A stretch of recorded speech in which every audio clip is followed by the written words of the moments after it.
2절로 10절 말씀, 구약성경 신명기 8장.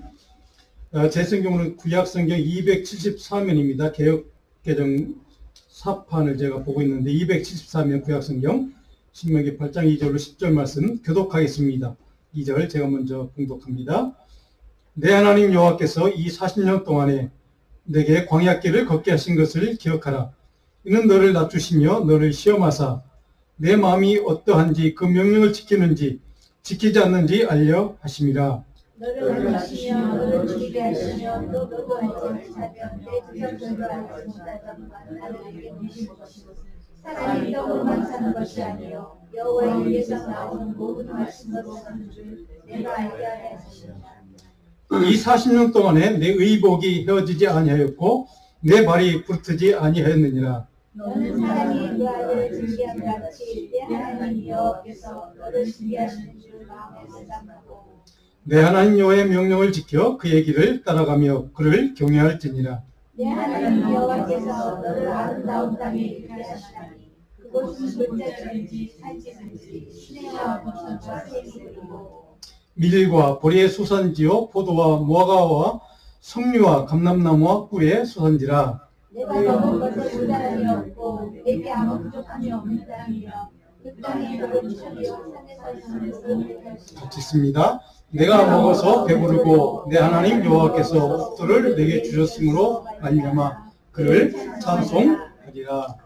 아멘.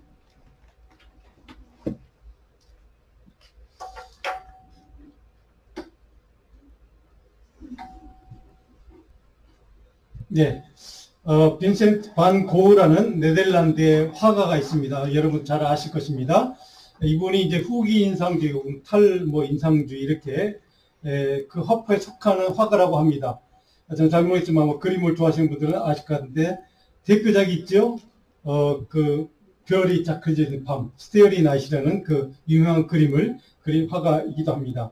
근데 그분이 이 화가가 그림 가운데 한 7점이 된다고 하는데 신발을 주제로 한 그림들이 7점 정도 있다고 합니다. 근데 제가 그 중에 이제 4가지를 이렇게 좀 이렇게 가져와 봤는데요. 신발들이 뒤 얽히서 섞여 있고 뒤집어지기도 하고 또 잘 보시면 끈들이 다 풀려져 있는 그런 신발을 이렇게 그림으로 담았습니다. 이 그림을 그린 신발을 그린 목적은 세상에 존재하는 사람들의 힘겹고 고통스러운 그 다양한 인간의 삶의 모습, 그 내면의 모습을 좀 힘겨운 모습, 고통스러운 인간의 모습을 이 신발을 통해 좀 표현하고 싶은 그러한 마음으로 이 신발들을 그렸다고 합니다.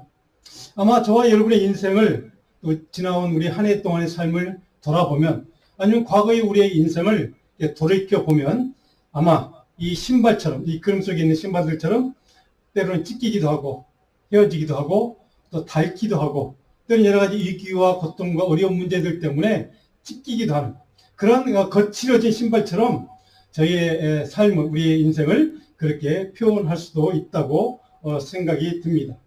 그래서 인생의 위기와 갈등 앞에 문제 앞에서 이 신발처럼 닳고 헤어진 또 끈이 다 헤어져 있는 그런 얽히섞이 섞여 있는 이런 신발의 모습처럼 우리의 삶도 우리 삶의 기준이나 원칙이나 신앙의 기준들도 다 무너지고 그리고 우리의 삶의 모든 우리가 중요하게 생각해왔던 가치 이런 것들이 다 무너뜨려지는 넘어지는 그러한 실패하는 인생, 고통스러운 인생을 이런 신발로 표현했다고 생각하면 이 그림이 좀 이해가 될 것 같습니다. 자, 이 신발처럼 저와 여러분의 인생도 지난 한 해를 돌아보면 과거의 인생 전체를 돌아봐도 이 신발처럼 찢기고 무너질 듯이 힘겹고 고통스러운 그런 삶을 살아온 것이 저와 여러분의 인생일 것입니다. 물론 신앙생활을 하면서 예수를 믿고 말씀대로 살려고 노력하는 신앙의 삶을 삶에도 불구하고 저와 여러분의 인생에는 이렇게 힘든 일, 어려운 일들이 찾아오고 그리고 이 길을 만나게 되고 이 신발들처럼 정말 찢기기도 하고 다 헤어지기도 하고 이런 삶을 우리는 살아왔을 것입니다. 그런 삶을 살다가 보니까 우리의 마음, 심령이 황폐해지고 또 때로는 피폐해지기도 하고 그래서 우리의 마음 중심에 감사하는 마음이 다 사라지는 메말른 예, 그런 상황 가운데 살아가는 사람들도 많이 있을 것입니다. 어쩌면 저와 여러분 가운데도 그런 분이 있을지도 모르겠습니다. 그래서 누군가 주위에 있는 어떤 사람과 다른 사람들의 삶과 내 삶을 이렇게 비교해서 저 사람은 나보다 나을 게 하나도 없는데 왜 저 사람은 저렇게 잘 살고 잘 나가는 삶을 살까? 저렇게 복받은 삶을 살까? 그래도 내가 저 사람보다는 조금 나은 것 같은데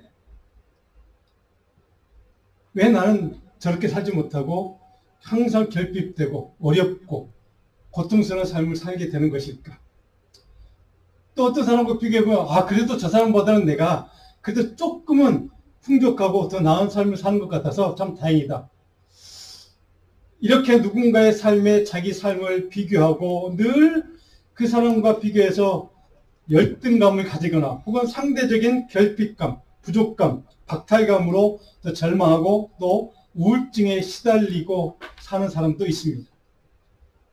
또 어떤 사람은 누군가의 삶과 비교해서 내가 그래도 조금은 낫다. 이런 생각 때문에 비교 우위 아니면 상대적인 우월감으로 스스로 자랑스럽게 생각하고 뿌듯하게 생각하고 사는 사람도 아마 있을 것입니다. 그런데 이 신발들을 바라보면서 전혀 다른 생각을 하는 사람도 있습니다. 어떤 사람들은 지난 한 해의 내 삶이 비록 이 신발처럼 거칠어지고 찢기고 저렇게 헤어진 그런 삶을 살아오기는 했지만 그럼에도 불구하고 지금까지 내가 넘어지지 않고 좌절하지 않고 여기까지 별탈 없이 살아올 수 있음에 대한 여기까지 내가 살아왔다는 사실에 대한 그래서 감사하게 되고 그래도 내가 여기까지 살 수 있음이 얼마나 고마운가 하는 생각으로 삶에 대해서 감사하며 사는 사람도 있습니다. 이처럼 우리 주위의 사람들 또 우리 자신들을 또 보면 전혀 상반된 감사 태도로 살아가는 사람들을 볼 수가 있습니다. 자, 특별히 저는 대부분의 사람들이 갖고 있는 서로 다른 감사의 마음이나 감사의 태도를 두 가지로 이렇게 나눠 보고 싶습니다. 상대적인 감사가 있는 사람, 아니면 절대적인 감사를 갖고 살아가는 사람. 그러니까 상대적인 감사의 태도를 갖고 살아가느냐, 아니면 어떤 상황에, 환경에 상관없이 절대적인 감사의 마음을 갖고 살아가느냐. 이 두 가지의 태도에 따라 어떤 것을 선택하느냐에 따라 그 사람의 인생이 결정될 수 있다는 사실입니다. 여러분은 어떤 감사의 태도를 갖고 살아가십니까? 근데 성경을 보면 중요한 사실은 성경의 인물들, 위대한 인물들, 믿음의 사람들은 하나같이 절대적인 감사의 태도를 갖고 살아가는 것을 우리는 볼 수가 있습니다. 시편 126편에 보면 성전에 올라갈 때 이스라엘 백성들이 부르는 찬양이었습니다. 여기 보면 시편 126편 3절에 보니까 이렇게 기록되어 있습니다. 여호와께서 우리를 위하여 큰 일을 행하셨으니 우리는 기쁘도다. 자, 우리는 하나님이 큰 일을 내 인생 가운데 행하셨음을 보고 그 사실을 깨닫고 나서 하나님 앞에 감사와 기쁨을 누리게 되었다. 저 눈물을 흘리며 5절에 보니까 눈물을 흘리며 씨를 뿌리는 자는 기쁨으로 거두리라. 그리고 6절에 여러분 잘 아는 말씀, 울며 씨를 뿌려 나가는 자는 반드시 기쁨으로 그 곡식단을 가지고 돌아오리라. 이렇게 찬양할 수 있는 이유는 하나님께서 내 삶 가운데 저 신발들처럼 찢기고 고난당하고 위기 때문에 갈기갈기 찢기는 것처럼 거친 삶을 살아왔음에도 불구하고 위기의 삶을 살아왔음에도 불구하고 하나님께서 내 삶에 개입하시고 간섭하셔서 놀란 위대한 일을 이루시고 내 삶을 지켜주시고 보호하셨던 그 하나님의 은총이 있었기 때문에 내가 지금 여기에 서 있을 수 있다.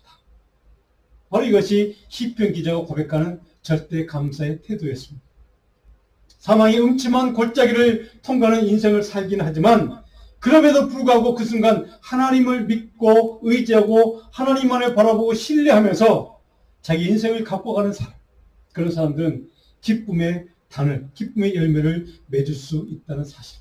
바로 이것이 시편 기자의 고백이고 저와 여러분의 믿음의 고백인 줄로 믿습니다.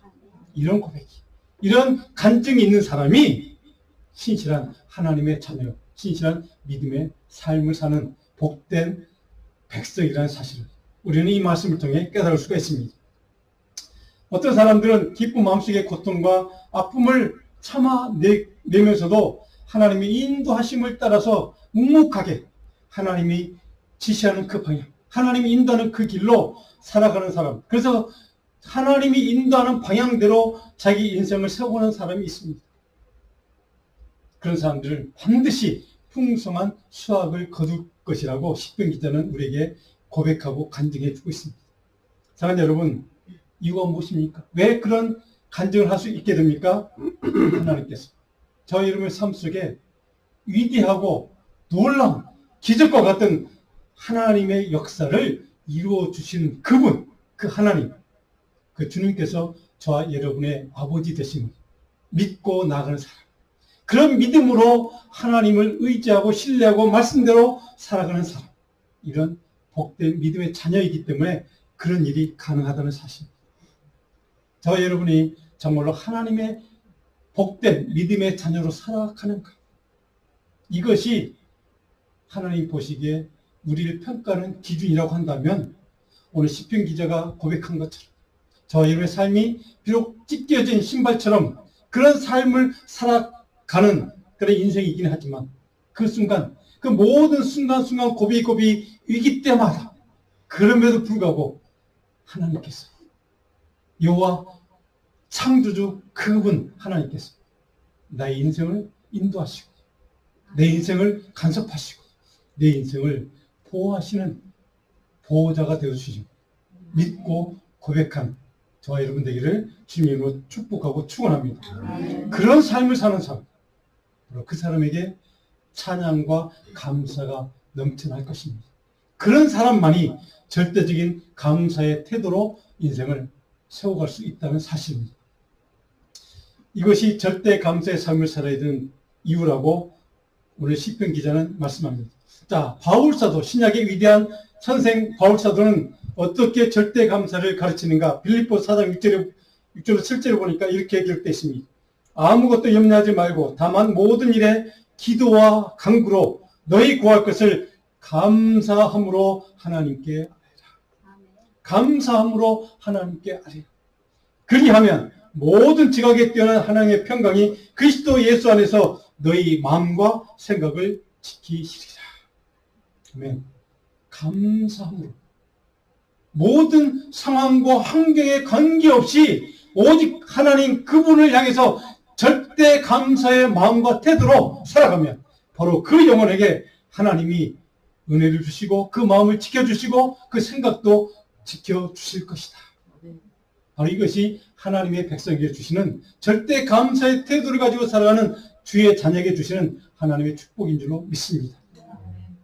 절대 감사의 삶을 사는 성도에게, 저와 여러분에게 하나님의 은혜와 평강과 능력이 우리의 마음과 생각과 우리 인생을 지배하고 다스리고 보호하고 지켜주는 사실, 이 믿음이 흔들리지 않는 한 그 어떤 인생의 위기와 절망과 찢기고 우리가 비록 실패하고 넘어진다 할지라도 여러분의 인생은 다시 시작할 수 있습니다. 다시 일어날 수 있습니다. 다시 은혜를 경험할 수 있습니다. 이것이 하나님의 자녀에게 주시는 복인 줄로 믿습니다. 자, 그런 절대 감사의 삶과 태도가 하나님이 우리에게 자녀에게 주고자 하는 바로 그런 신실한 성도에게 주고자 하는 삶의 태도라고 한다면 바로 그 믿음을 갖고 성경을 읽기 시작하면 우리가 모든 성경에 가르친 말씀들이 바로 절대 감사의 조건으로 바뀌게 되는 것을 우리는 경험할 수 있습니다. 데살로니가전서 5장 16절 18절에 여러분 잘 아는 말씀, 항상 기뻐하라, 쉬지 말고 기도하라, 범사에 감사하라. 이것이 그리스도 예수 안에서 너희를 향하신 하나님의 뜻입니다. 범사에 감사한 것, 절대 감사의 태도로 살아가는 사람, 그 사람이 그 태도로 살아가는 것이 하나님의 자녀에게 요구하시는 하나님의 요구 조건이라는 사실입니다. 너희를 향하신 예수 그리스도의 뜻, 이 하나님의 뜻, 이것이 절대 감사의 태도로 살아가는 것, 이것이 하나님의 말씀이라는 뜻입니다.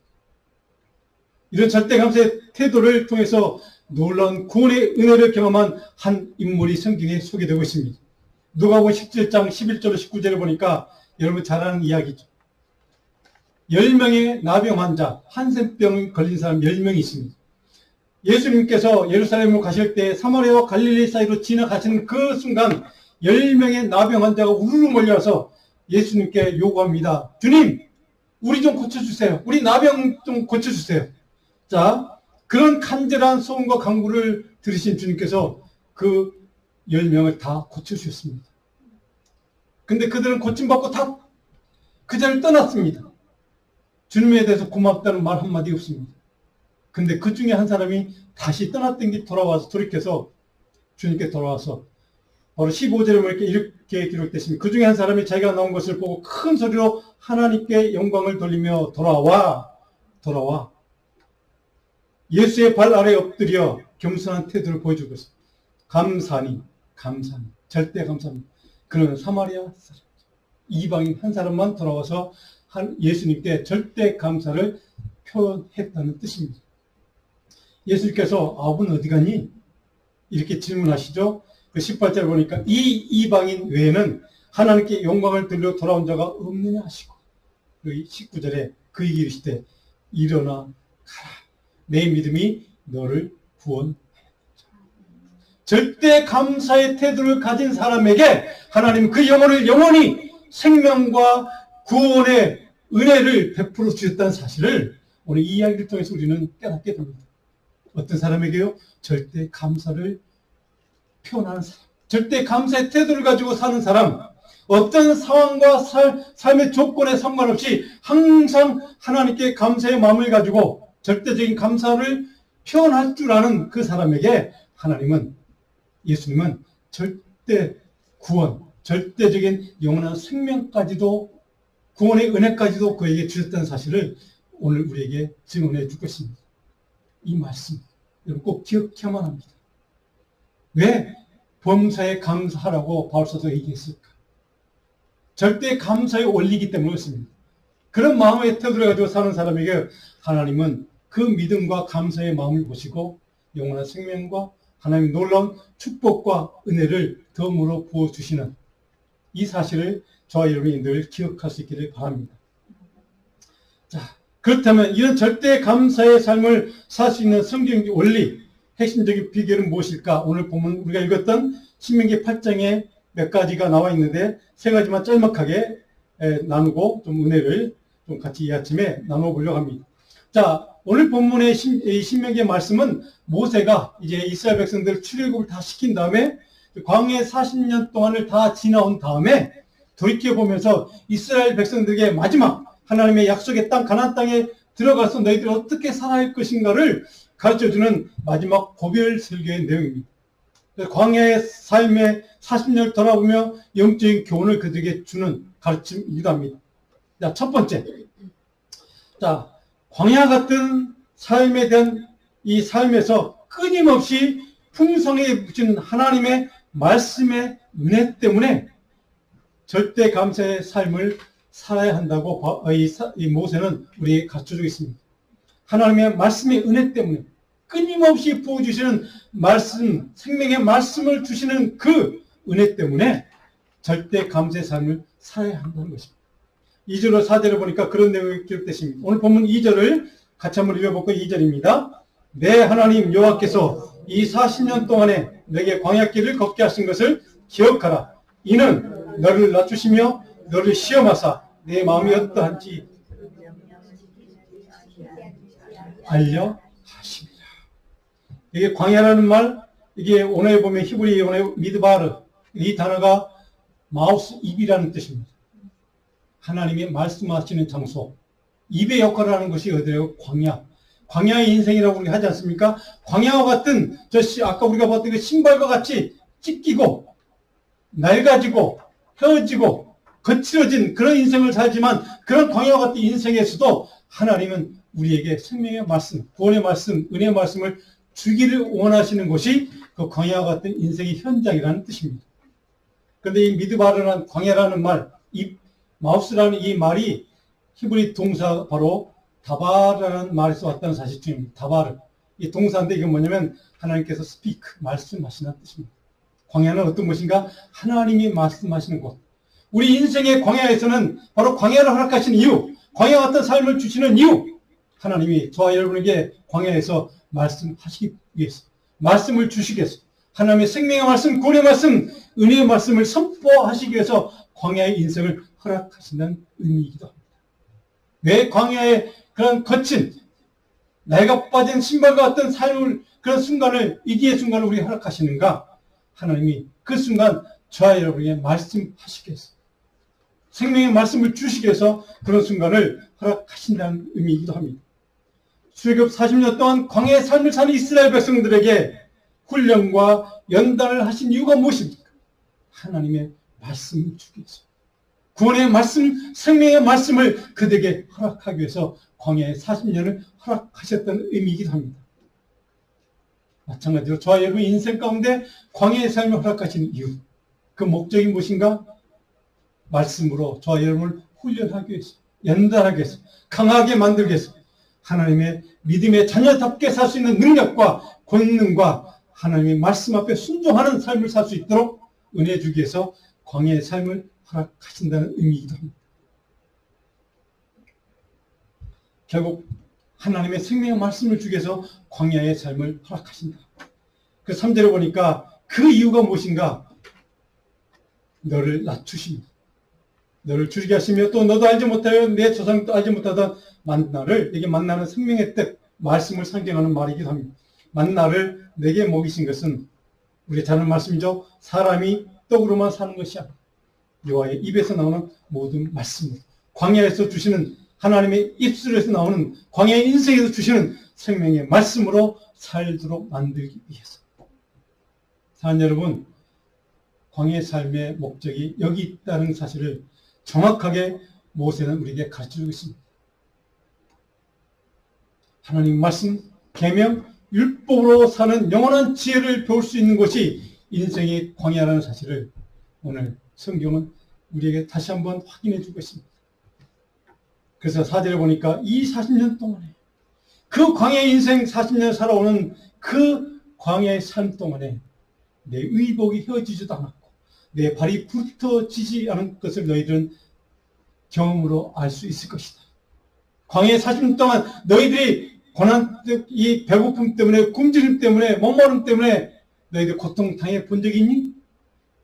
배고플 때 만나와 메추라기로, 너희들 춥고 뜰 때 구름 기둥과 불 기둥으로, 너희들 목마를 때 바위에서 샘솟듯 흘러넘치는 생명의 물로 너희를 내가 보호하고 지키고 구원하지 않으니.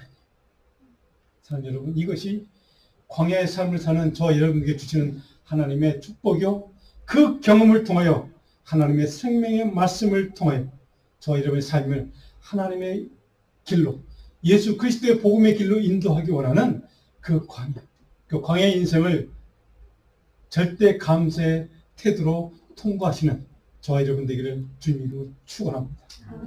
절대 감사. 이것이 광야의 인생을 통과하는 유일한 영적인 원리요, 비결이요, 원칙인 것을 이 시간 저와 여러분들이 다시 한번 깨달으시기를 바랍니다. 자, 두 번째로 말씀으로 권면과 연단하심으로 하나님을 경외하는 삶을 통해서 하나님의 도심과 은혜를 누리는 복된 자녀로 살게 하시는 이 하나님의 사랑 때문에 절대 감사의 삶을 살아야 한다고 오늘 모세는 우리에게 가르쳐줍니다. 오늘 본문 5절 10절까지 그런 내용이 쭉 기록됐습니다.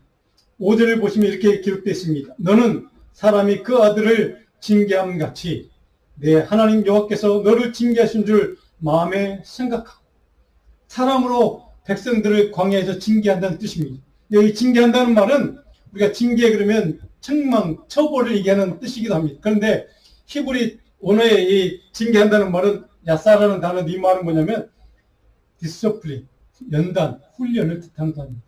광야에서 징계가 아니라, 책망이 아니라 너희를 연단하고 훈련하기 위해서, 강한 하나님의 자녀로, 하나님의 군사로 만들기 위해서, 연단시키고 훈련시키기 위해서, 권면을 주기 위해서 말씀으로, 생명의 말씀, 구원의 말씀, 온전한 의의 말씀으로 너희를 이끌기 위해서 광야의 삶을 허락하신다는 뜻이기도 합니다.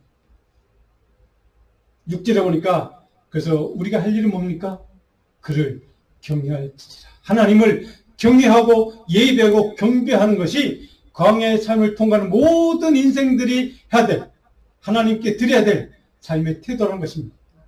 하나님을 경외하는 것은 뭡니까? 하나님을 경외하는 것, 절대 감사의 태도를 가지는 뜻입니다. 어떤 환경과 어떤 순간과 어떤 고난을 경험하고 어려움을 경험한다 할지라도 상관없이, 그 조건에 상관없이 하나님을 예배하고 하나님을 찬양하고 하나님 말씀 앞에 온전히 순종하는 삶을 사는 이 경외의 삶, 신실한 믿음의 삶, 이것이 저 여러분이 필요한 유일한 영적인 태도라는 사실. 이것이 바로 6절에서 그를 경외하라고 하는 모세의 이런 말씀을 주는 목적과 이유가 거기에 있습니다.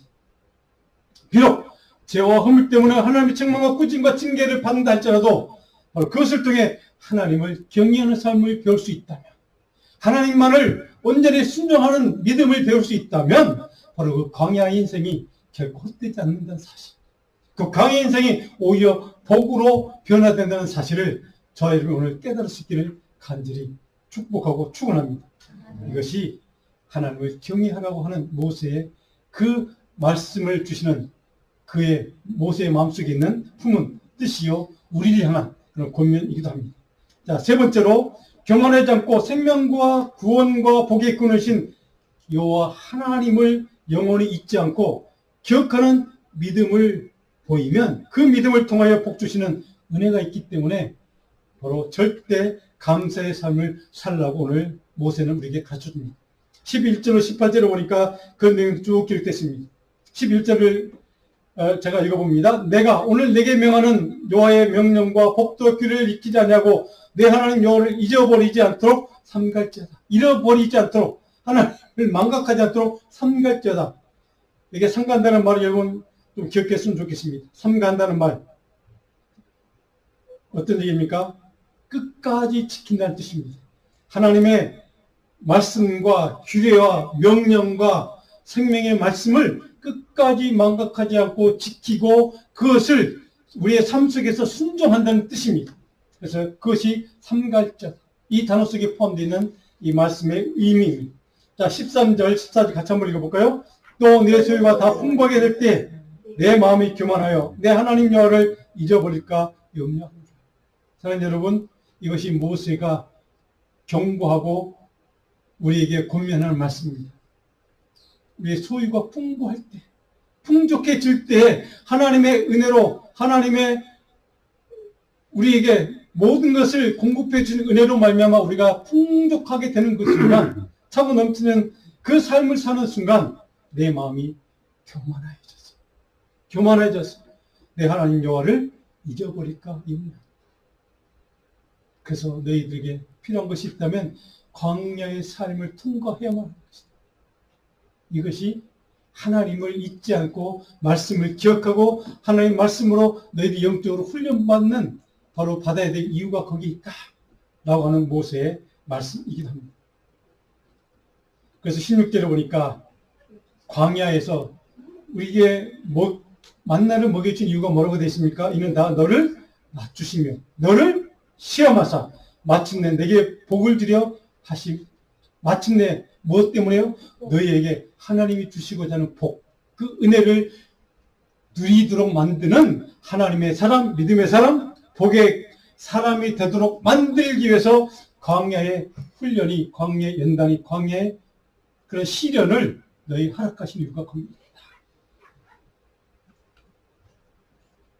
17절에 또 한번 경고합니다. 같이 한번 읽어보면 17절. 그러나 내가 마음에 이르기를 내 능력과 내 손의 힘으로 내가 이 재물을 얻었다 말할 것이다.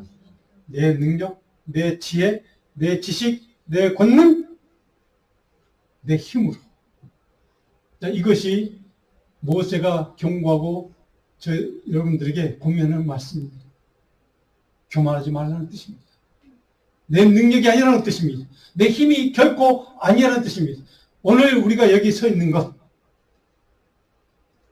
찢어진 신발처럼 그런 거친 삶을 살아오면서도, 위기의 삶을 살아오면서도 쓰러지지 않고 넘어지지 않고 여기 서 있을 수 있는 이유, 그것은 내 힘이 아니라 내 지식이 아니라, 내 능력이 아니라, 내 돈이 아니라 오직 하나님의 도우심, 하나님의 은혜, 하나님의 보호하심 때문이다.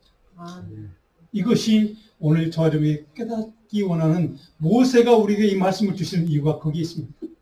자, 여러분, 추수감사절에 감사할 것 참 많습니다. 우리 삶을 돌아보면 정말로 주님 앞에 정말로 주님의 은혜가 아니고서는 여기까지 올 수 없었다는 사실을 저와 여러분 모두가 고백할 수 있을 것입니다. 중요한 것은 그 감사 속에 꼭 한 가지가 빠져서 안 될 것. 그것은 하나님의 도우심 때문이라는 사실. 하나님의 은혜 때문이라는 사실입니다. 하나님이 역사하심 때문에 사실. 이 사실을 우리가 잊어버리지 마시기 바랍니다. 자, 여러분, 절대 감사의 삶이란 하나님이 도우셨다는 사실을 고백하는 것입니다. 내 삶을 하나님께서 인도하셨다는 사실을 겸손하게 고백하는 삶이 절대 감사의 태도입니다. 오늘 그리스도 인생을 제가 이게 1년 동안 돌아보면서 저는 우리 인생을 두 가지 단어로 설명을 해볼 수 있다고 생각합니다. 첫 번째, 인내의 삶입니다. 우리 인생에 정말 여러 가지 어려움과 힘듦과 위기와 고비가 있지만 그럼에도 불구하고 그 광야의 삶을 살아오는 동안 하나님 우리를 인내케 하셔서 결국 하나님의 복을 누리는 그런 복된 자녀로 우리를 인도하셨다는 사실입니다. 그래서 인내라는 단어가 우리 인생에 중요하다는 사실을 저는 깨닫습니다. 두 번째 중요한 단어, 감사라는 단어입니다. 그런 모든 광야의 삶을 통과해서 인내하는 삶을 통과해서 하나님의 은혜의 복된 자녀로 우리를 서게 하신 그 하나님 앞에 우리가 감사하는 삶을 사지 않냐, 감사를 표현하지 않냐면, 절대 감사를 우리의 삶의 태도로 우리가 품지 않냐면 우리는 교만해지고 하나님 앞에 내 힘과 내 능력을 자랑할 수밖에 없는 연약한 죄인이라는 사실을 저는 깨닫게 됩니다. 사랑하는 여러분, 인내와 감사, 이 두 단어가 이 추수감사절기에 저와 여러분의 인생 가운데 중요한 묵상 주제가 되기를 바랍니다. 아멘. 예수 그리스도의 십자가 사건을 통해서 우리 인내케 하셨고 우리 감사케 하는 그 하나님의 은혜가 어떻게 전해졌습니까? 예수 그리스도의 속량의 은혜, 구원의 은혜, 생명을 맞바꿔 주시고 그 보혈의 피로 저와 여러분을 영원한 죄와 영원한 멸망과 영원한 그런 그 저주에서 저와 여러분을 살려서 구원해서 영원한 생명으로 영원한 구원으로 바꾸어 주신 예수 그리스도의 십자가의 속량의 은혜, 구원의 은혜가 아니었다면 저와 여러분들이 감사할 수가 없게 된다는 사실을 우리 너무나 잘 알고 있습니다. 날마다 고백하는 내용입니다.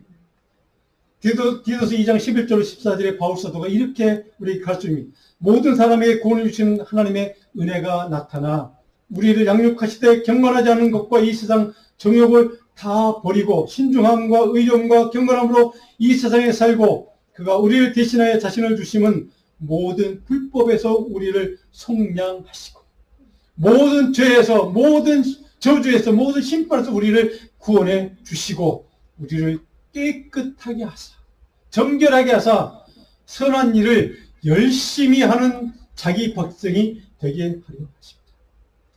우리를 구원하시고 속량하시고 영원한 생명의 은혜를 주신 이유, 목적이 뭡니까? 하나님의 선한 일, 하나님의 복음을 위해서 사는 일, 하나님의 의를 위해서 사는 일, 예수 그리스도의 십자가의 구원의 은총을 감사하며 절대적으로 하나님을 신뢰하고 의뢰하는 신뢰하는 그런 절대 감사의 삶을 살도록, 그래서 하나님의 선한 일을, 복음의 일을 감당하는 삶을 살 수 있도록 만들기 위해서 그런 은혜를, 성령의 은혜를 베풀어 주셨다는 사실.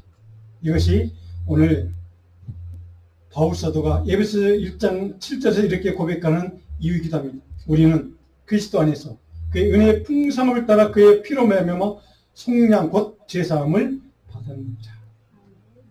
이 은혜를 다시 한번 이 감사절기 기억하고 예수 그리스도의 속량의 은혜, 그리고 저와 여러분의 인생을 꿰뚫는 두 가지 단어, 인내와 감사. 이 단어들과 바로 하나님의 은혜, 십자가의 은혜를 늘 묵상하면서 이 감사절기 한 주 동안 하나님 앞에 하나님의 은혜였습니다. 하나님의 도우심이었습니다. 하나님의 권능이었음을 감사하는 저와 여러분 되기를 주님으로 축원합니다.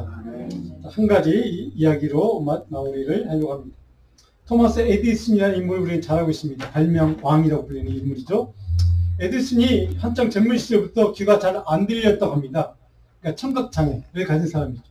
근데 그 이유는 어린 시절에 아마 그 항생제가 없어서 뭐 바이러스가 이제 그 병이 걸렸는데 바로 그걸 제때 치료하지 못해서 아마 그런 병이 온 것이 아닌가. 그래서 청각을 잃어버린 많은 사람들이 그렇게 생각을 합니다. 그런데 이제 많은 사람들이 훗날 나이가 지극히 들었던 그때 에디슨이 묻습니다. 당신은 이 청각 장애를 가졌으면서도 어떻게 그렇게 수많은 연구와 발명품을 만들어낼 수 있었습니까? 그의 대답은 너무나 뜻밖했습니다.